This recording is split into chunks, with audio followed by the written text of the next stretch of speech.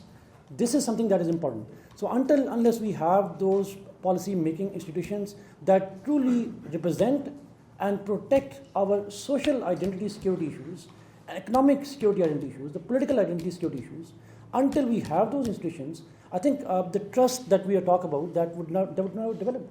And that has to be not trust of few people. That has to be trust across the geographical and different divides of Pakistan and such. So I think security paradigms is the fundamental idea, but we need to take security in a much broader sense than just the national security.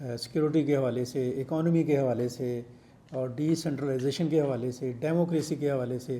لیکن میں یہ سمجھتا ہوں کہ آج جس پر ہم بات کر رہے ہیں challenges and realities in Pakistan political system, یہ جو پولیٹیکل سسٹم ہے اس کو بھی ہمیں سمجھنے کی ضرورت ہے کہ یہ کس چڑیا کا نام ہے, یہ ہے کیا چیز پولیٹیکل سسٹم.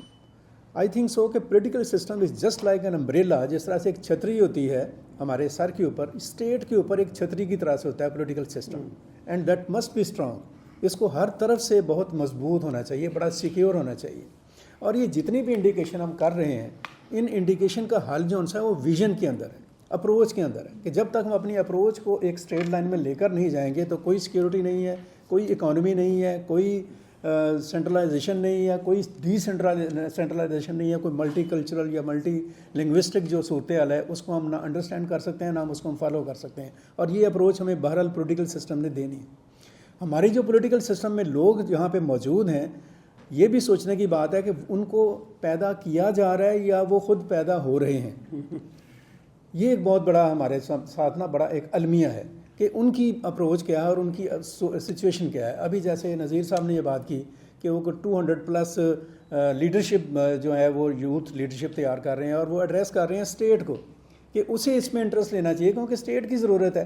لیکن بدقسمتی یہ ہے کہ ہمیں یہ بھی سوچنا ہوگا کیا اسٹیٹ واقعی انٹرسٹڈ ہے کہ اس کو لیڈر کی ضرورت ہے, کیا اسٹیٹ چاہتی ہے کہ اس کے پاس لیڈرشپ ہو. جس طرح کہ ہم ڈائلیما میں پڑے ہوئے ہیں, جس طرح کے اسٹیٹ کرائسس میں ہم جیسے سلمان نے ذکر کیا, اس میں تو بڑی عجیب و غریب صورتحال ہے. سو ہمیں ایک تو پہلی بات یہ ہے کہ جیسے آپ ایک ایفرٹ کر رہے ہیں, اس ایفرٹ کو کسی بھی طرف دیکھنے کے بجائے آپ کو خود آگے بڑھنے کی ضرورت ہے. جیسے وے فارورڈ کی بات ہوئی ہے کہ جو لیڈرز ہیں ان کو پیدا کرنے کی ضرورت ہے اور ان کو ان لوگوں سے بچانے کی ضرورت ہے جو شاید اسٹیٹ کے نام پر یا نان اسٹیٹ ایکٹرز کے نام پر لیڈرشپ کو ہی ختم کرنے کے چکر میں. اور جب تک آپ کے پاس لیڈرشپ نہیں ہوگی, ویژن نہیں ہوگا, سوچ نہیں ہوگی, اپروچ نہیں ہوگی, تو یہ جتنے بھی چیلنجز اور جتنے بھی آپ نے انڈیکیشن دیے ہیں ان کا کوئی حل نہیں آئے گا, ان کی کوئی صورتحال نہیں آئے گی. اور اس پلیٹ فارم پر سب سے میرے خیال میں بنیادی بات جون سی ہے ٹو کریٹ این اپروچ, ایک سوچ جون سی ہے, ایک ویژن جون سا ہے, اس کو آگے لے کر ضرور جائیں. اور یہی پرپوزل ہونا چاہیے. ہماری جو پولیٹیکل پارٹیز ہیں, جتنی بھی پولیٹیکل پارٹیز ہیں 77 ایئرز کے اندر, ہماری سیاسی جماعتوں میں سے کوئی ایک بھی کلیم نہیں کر سکتی ہے کہ اس نے اس طرح کی راؤنڈ ٹیبل کانفرنس کی ہو کہ ہمارا سیاسی اسٹرکچر اور سیاسی ویژن جو ہے وہ کیا ہونا چاہیے. بالکل بات ہے. نیریٹو پر ہم بات کرتے ہیں اور نیریٹو بھی اتنے سطحی ہوتے ہیں اور اتنے آپ کہہ لیں گرے ہوئے نیریٹو ہوتے ہیں کہ ہم خود ان پر بلیو نہیں کر رہے ہوتے ہیں. کچھ بھی ہم بات کریں, ہم ڈیموکریسی کی بات کریں, ہم خود ڈیموکریسی پر بلیو نہیں کرتے. ہم وہ اپنی اسٹریٹجک سچویشن کو دیکھتے ہیں یا ہم اپنے سیکیورٹی معاملات کو دیکھ لیں, ہمیں سیکیورٹی کے ویژن کا نہیں پتہ. جیسے ابھی انہوں نے کہا کہ سیکیورٹی صرف ہتھیار کا نام نہیں ہے. بریگیڈر صاحب بیٹھے ہوئے ہیں, اس کے اوپر مزید بات بھی کریں گے. وہ یہ چیزیں بڑی, اور یہ چیزیں آئی تھنک سو کہ یہ ویژن کے ساتھ اور یہ اپروچ کے ساتھ آگے بڑھیں گے. اور اس سیشن میں ہمیں ویژنری اپروچ کے لیے آگے بڑھنے کی ضرورت ہے, وے فارورڈ ویژن میں ضرورت ہے.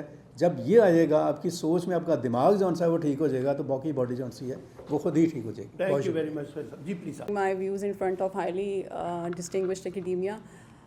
Sir, I just want to connect my argument with the opinion expressed by our moderator.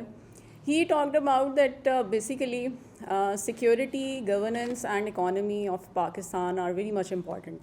So sir, I just want to add few more words that I think the way forward needs to give definition of state in the context of Pakistan. I think we need to revisit the definition of state because there are certain traditional power centers who claim that they are the state and their security, their economy, their governance are only important.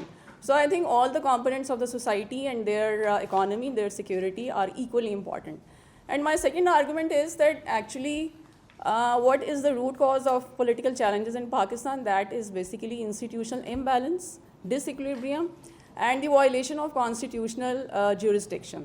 So there must be a need for generating some discourse for making a way forward that how can we restore all these things for the restoration of real democracy in Pakistan, because I think that actually the current prevailing trends in Pakistan, they have made democracy like a timocracy, and the Democrats and their rule is more prevalent in Pakistan. So democracy need to be reformed And I think for that purpose, a process of political change is quite visible in Pakistan. Although it's gradual, that will take time, but resilience is much there. Thank you. As in this phase we are just discussing the challenges to political instability and governance, I would like to highlight 5 major challenges. For me, political polarization is on the top. On the second level, I can label the lack of institutional trust. And the third one is the economic instability. Fourth one is the civil-military tensions. And the fifth one, the popular leader declared as a security threat in Pakistan since 77 years. First of all, I would like to discuss the political polarization, what it creates for Pakistan, like it undermining the political trust of the people, creating divisions and weaken institutions and destabilize our society. Like it undermine democratic institution, extreme partisanship can lead to political deadlock and prevent the passage of policy decision at the moment. Like second level, the political polarization causes national unity is compromised and it weakens the ability of government to respond crises like on pandemics, economic recessions and security threats as well. Fueling misinformation and disinformation due to highly polarized environment. Trust deficiency comes for credible sources of information. And next one is the risk of violence and extremism increases these days, and it also destabilizes society and undermines the rule of law. Governance problem also comes around this polarization, and it deters investment and economic growth and economic disparities, and it further fuels the political polarization in Pakistan. I think political instability and lack of institutional trust, some of our colleagues have discussed it. I would highlight the civil-military tension. The military leadership intervention in key policy decision making is a problem, and poor function in civil governance comes up. And state security is weakened nowadays, and I think that's enough from my side. The other colleagues will also.